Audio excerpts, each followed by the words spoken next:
আমার আজকের recipe chicken তরকারি। এই রেসিপিটা বানালে আপনার প্রিয়জনের কাছে আপনার দর যে বহুগুণ বেড়ে যাবে এ ব্যাপারে কিন্তু আমি একদম নিশ্চিত। ফ্রিজে যদি চিকেন রাখা থাকে দেরি না করে আজই বানিয়ে ফেলুন এই চিকেন তরকারি রেসিপি। কথা দিচ্ছি আপনার পরিবারের সদস্যরা আঙুল চেটে পুটে খাবে। হ্যালো ফ্রেন্ডস, মিষ্টি গ্ল্যাম্পে আরেকটি নতুন পর্বে সবাইকে স্বাগত জানিয়ে আমি আজকের এই রেসিপি শুরু করতে চলেছি। আশা রাখছি আপনাদের ভীষণই ভালো লাগবে। তাই ভিডিওটা ভালো লাগলে লাইক, শেয়ার আর কমেন্ট করতে ভুলবেন না। আর আমার চ্যানেলটি চটপট সাবস্ক্রাইব করে আমার পাশে থাকবেন। চিকেন তরকারি বানাবার জন্য প্রথমে একটা ভাজা মশলা তৈরি করে নেব। তার জন্য প্যানের মধ্যে দিচ্ছি 5টা গোটা কাজু আর 5টা আমন্ড। এবার 2টো গোটা শুকনো লঙ্কা অ্যাড করে দিলাম। 1.5 টিস্পুন গোটা ধনে আছে এখানে, 1 টিস্পুন গোটা জিরে,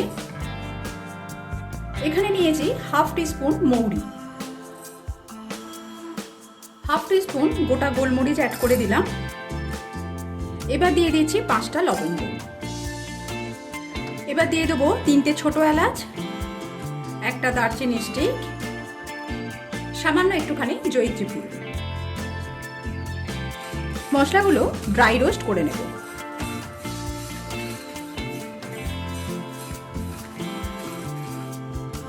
মশলা ভেজে নেওয়া হয়ে গেলে একটা প্লেটে ঢেলে এটাকে ঠান্ডা করে নেব। ঠান্ডা হয়ে গেলে এগুলোর একটা মিহি পাউডার বানিয়ে নিতে হবে। কড়ার মধ্যে এবার সর্ষের তেল দিয়ে দিচ্ছি। তেল ভালো মতো গরম হয়ে গেলে এর মধ্যে আমি 2টো মিডিয়াম সাইজে স্লাইস করে কেটে রাখা পেঁয়াজ অ্যাড করে দেব।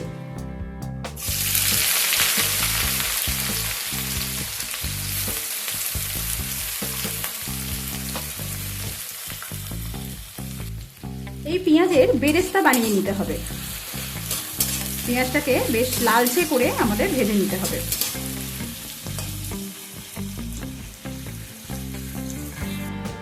পেঁয়াজের বেরেস্তা তৈরি করা হয়ে গেলে এবার আমি তুলে নিচ্ছি।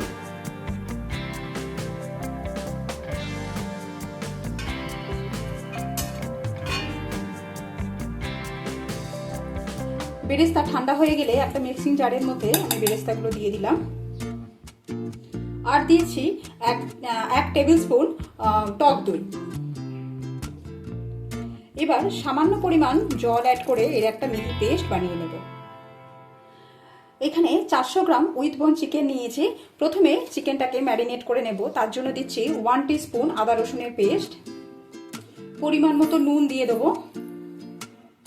এবার দিয়ে দিচ্ছি হলুদ, 1/2 টিস্পুন দিয়ে দিচ্ছি কাশ্মীরি রেড চিলি পাউডার।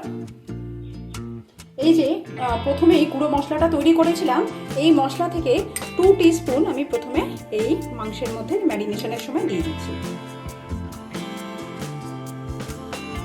ঝালের জন্য সামান্য পরিমাণ, প্রায় 1/2 টিস্পুনেরও কম এখানে লঙ্কা গুঁড়ো আছে, এটা অ্যাড করে দিলাম। মশলার সাথে এবার মাংসটাকে খুব ভালোভাবে মাখিয়ে নেব।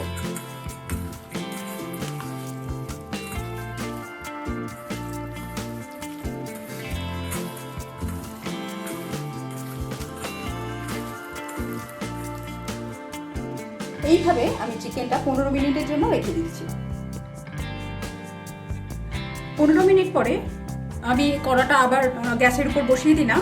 এখানে বেরেস্তা ভাজার যে তেলটা ছিল এই তেলেই আমি রান্নাটা করব। এই তেলের মধ্যে আমি চিকেনের টুকরোগুলোকে দিয়ে দিচ্ছি।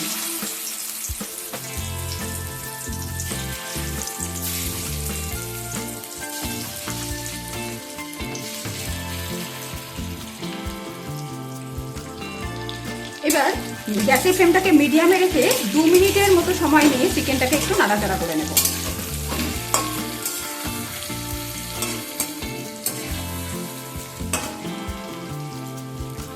দু মিনিট পরে এতে আমি টমেটো কুচি অ্যাড করে দিচ্ছি। এখানে একটা মিডিয়াম সাইজের টমেটোর অর্ধেকটা আমি কুচি করে নিয়েছি, এটাকে আমি দিয়ে দিলাম।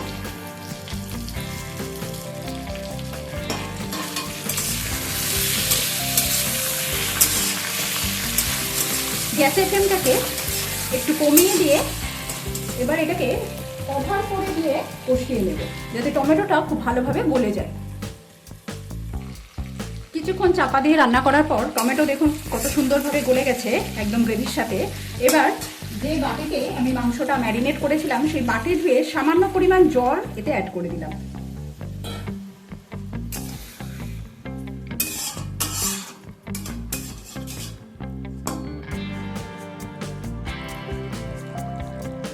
গ্যাসের ফ্লেমটাকে কমেতে রেখেই এটাকে আবার কভার করে দিলাম, যাতে মাংসটা প্রায় 80% সেদ্ধ হয়ে যায়।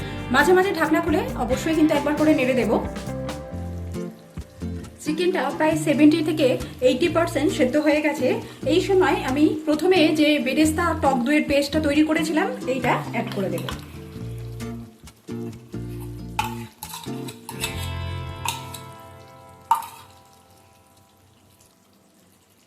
একবার ভালোভাবে মিশিয়ে নেব।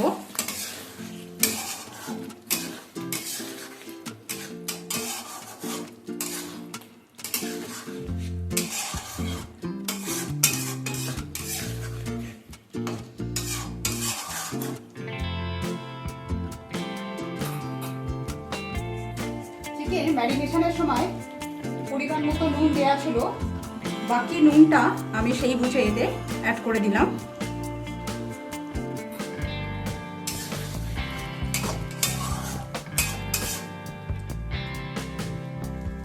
আর যে ভাজা মশলাটা আমি তৈরি করেছিলাম তার থেকে আরো 1 টিস্পুন এতে দিয়ে দিচ্ছি।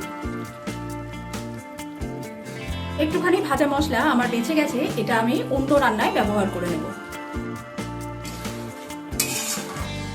আবারও একবার সমস্ত উপকরণ একসাথে ভালোভাবে মিশিয়ে নেব।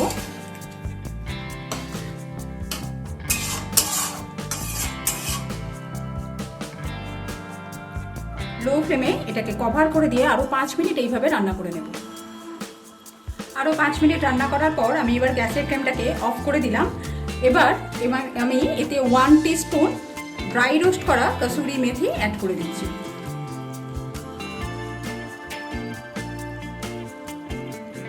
এবার এটাকে 5 মিনিট চাপা দিয়ে স্ট্যান্ডিং টাইমে রেখে দেব। কসুরি মেথিটা অ্যাড করার পর এতে আমি 1 কিউব বাটার অ্যাড করে দিচ্ছি, দিয়ে এটাকে কভার করে দিয়ে 5 মিনিট স্ট্যান্ডিং টাইমে রেখে তারপর পরিবেশন করব।